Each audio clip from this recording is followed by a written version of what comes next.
percebeu? Então, se você que está sem janta, chega ali, tá? Chega ali, tá? Não volta para casa com fome, não. Chega até ali, tá?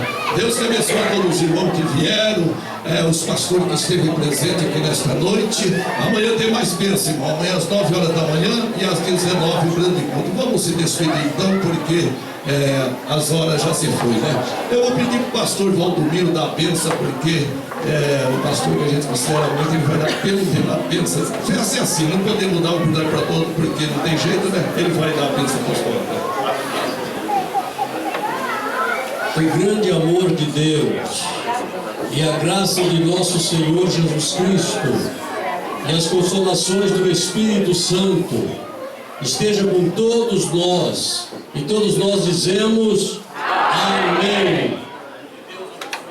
Venha amanhã, irmão, creio que a bênção vai ser maior ainda, tá? Pastor Lorenzo estará ministrando a palavra. Deus tem a cantora que vai ao nosso Senhor, e também o cantor Décio também, e as demais cantores aqui da nossa casa, tá?